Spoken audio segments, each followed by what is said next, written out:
My name is Fedro Zazueta. I want to thank the organizers of this conference for their kind invitation to participate with you on this event. I have been involved in the use of IT in agriculture for over 45 years of my professional life. Over this time, I have seen with interest how technology evolved. As a result, I became a student of technological change since our beginnings as a human species. Over the past few centuries, we have witnessed rapid change in all systems related to human activity. Our understanding of nature and our capacity to act upon it has resulted in many beneficial outcomes.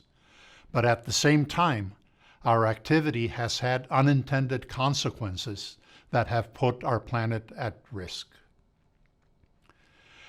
As fast as the body of knowledge in science and technology is changing, with the consequent difficulties to stay abreast of any developments, it is sometimes beneficial to step back and view how technological change affects us as a human species and our surrounding systems. Along these lines, I would like to visit with you two big ideas and speculate how we may prepare as an agricultural community to derive a positive outcome to improve the quality of life of all, while maintaining a balance with our natural systems. These ideas pertain to dealing with system complexity, as well as the possible effects of recent technological developments that, in the view of many, are the gateway to a fourth industrial revolution, or 4IR. It is not difficult to envision examples of systems that are complex. Some examples are the universe, climate, ecosystems, human cognition, social and economic systems interacting with each other, and of course, the system of which agriculture is a part of, that is, food production. This system involves many domains that interact with each other in complex manners. These domains include, for example, the environment, energy, economic, technology, science, demographics, civil and food security, politics, governance, social, and cultural, to name some. Clearly, the food system, the food production system, is a complex system. So we might ask the question, what is a formal definition of a complex system? Well, there is not a clear or single effective definition. In fact, at last count, there were about 100 different definitions. However, there are some characteristics of systems that are complex that are important to recognize. A good point to start at is the notion of systems thinking. Philosophers and thought leaders from ancient times approached many problems using a systematic and disciplined approach. We have evidence of this from texts from ancient cultures such as in China, India, Sumer, Egypt, Greece, and the Maya.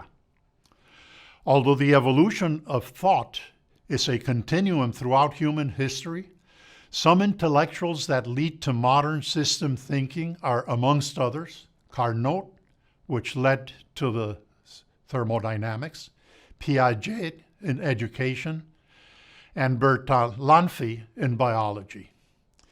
In particular, Karl Bertalanffy, who was an Austrian biologist, is considered one of the founders of general systems theory, which is a formal interdisciplinary practice that describes systems with interacting components and can be applied in many domains.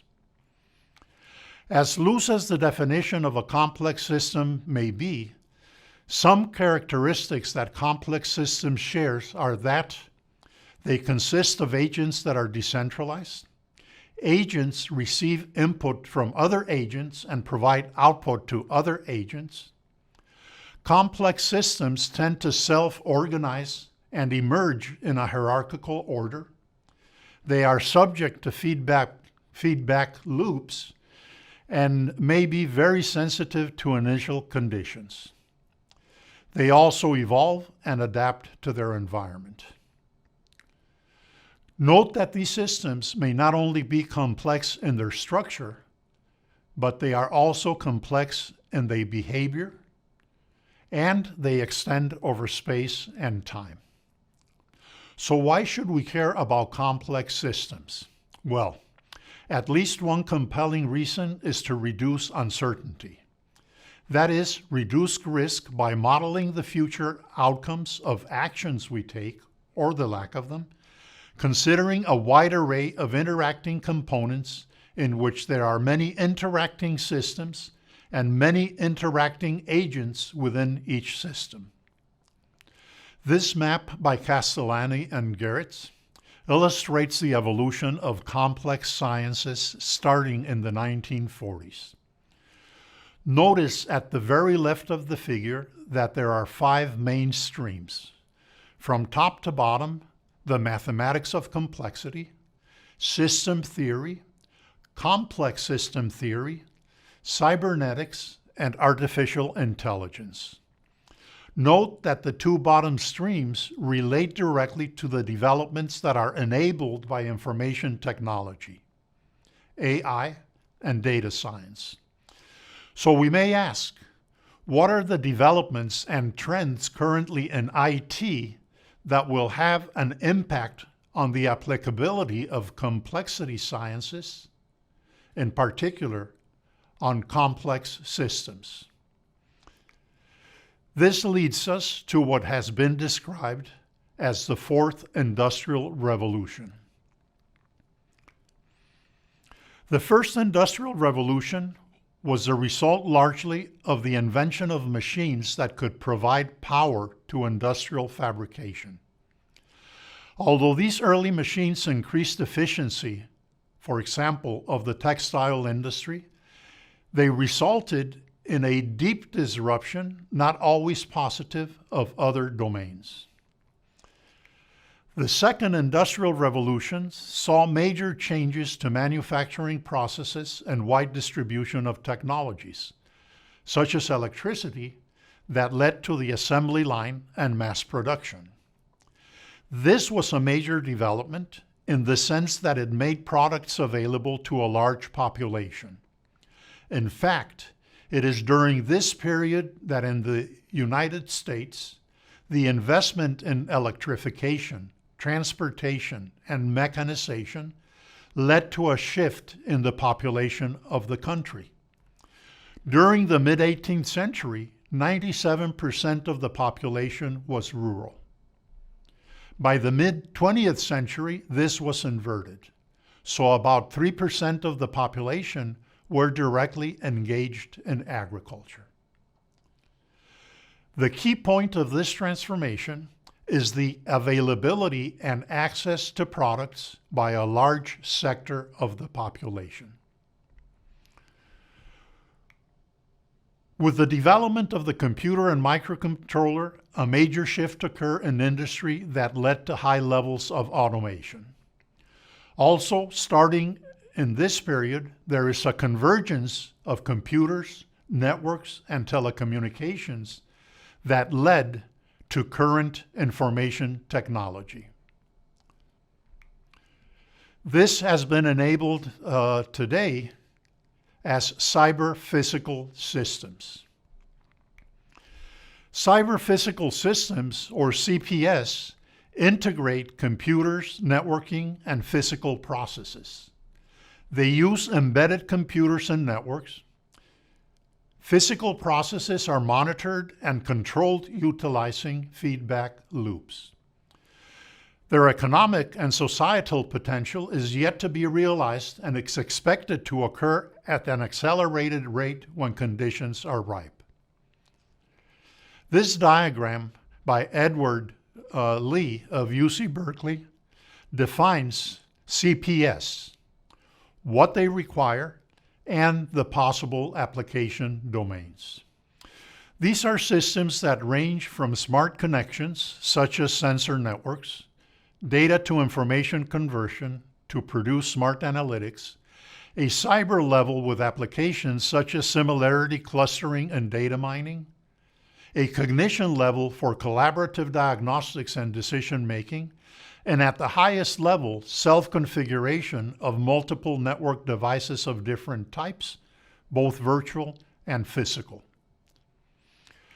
A partial list of technologies often associated to 4IR is shown here. Thus, if these technologies enable deep transformation of industrial production in such a way that there is an expectation of greatly increased access and benefits from using these technologies in industry, how can we bring the benefits of these technologies to a complex agriculture? Just like in the second industrial revolution, agriculture benefited from mechanization, transportation, and electrification to bring wholesome and low-cost food to many people. How do we use these technologies beneficially in a complex food production context that accounts for different system domains and their interactions in which it exists? To realize the potential of the technology beyond isolated uses at some component of a value chain, the use of the technology in a coordinated support ecosystem with a strategic outlook is more likely to result in deep transformation. This requires coordination across multiple sectors, investment, and a culture of innovation that supports an innovation that is disruptive and is tolerant to failure. Innovation can result, for example, from a change in the business model or be the result of a new technology. Business model innovation is the discovery of a fundamentally different business model in an existing business. For example, warehousing versus just-in-time delivery of goods in a supply chain.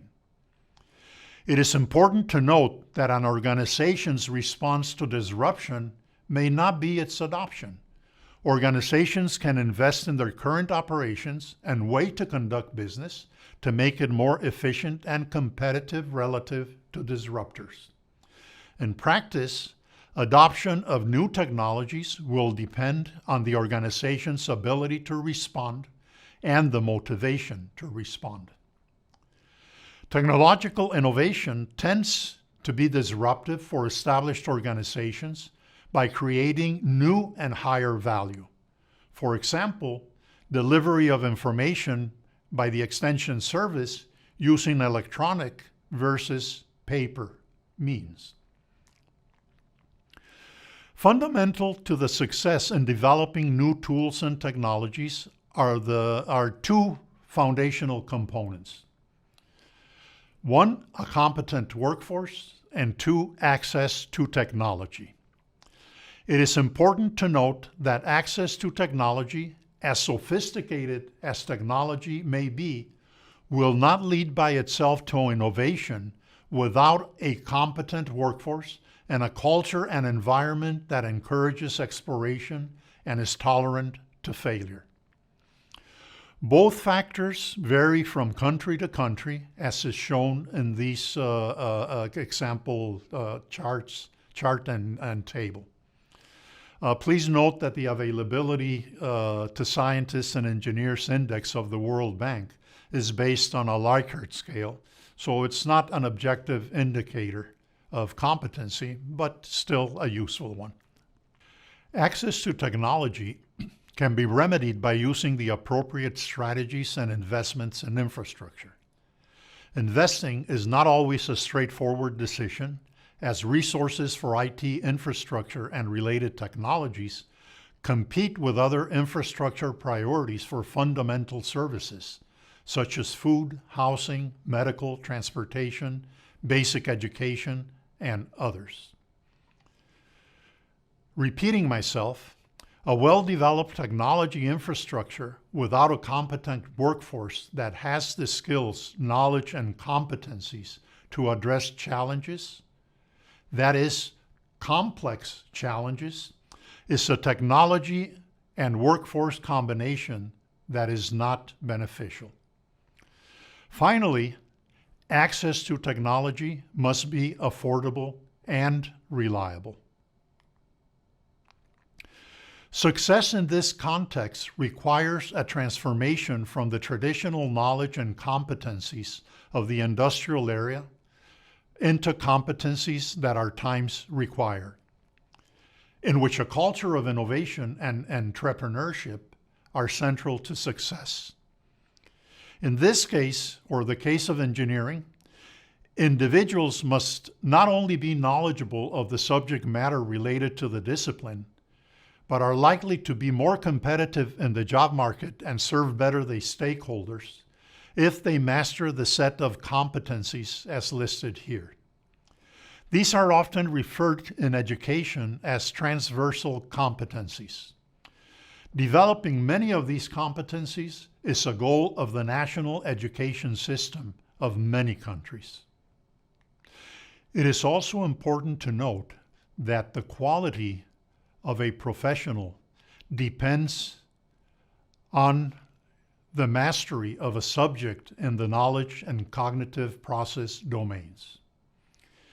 Individuals operating at a creative and metacognitive level are more likely to be able to contribute to a description, understanding, and ultimately to the creation of engineering solutions that consider the complexity of the systems connected to agriculture. There are substantial differences between these levels. For example, the question, what is gravity? Well, an 8-year-old may reply, the force that pulled the apple that hit Newton's head. An engineering student may reply, a force that is proportional to the product of the body, mass of each body divided by the square of the distance. A PhD may respond, gravity is a result of the curvature by massive objects of the space and time around them. The strength of the gravitational field at any point in space or time is just the degree to which the coordinate in space-time is invisibly curved. So these refer to different levels of knowledge and competency, which is essential to be able to resolve complex systems.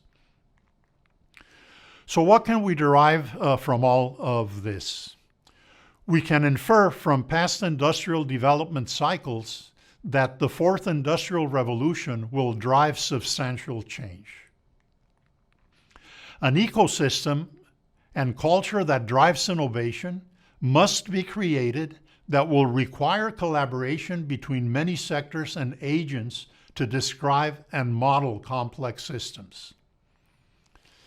Infrastructure is not enough. A competent workforce is required to first use the technology in beneficial ways and support innovation in the complex system of food production.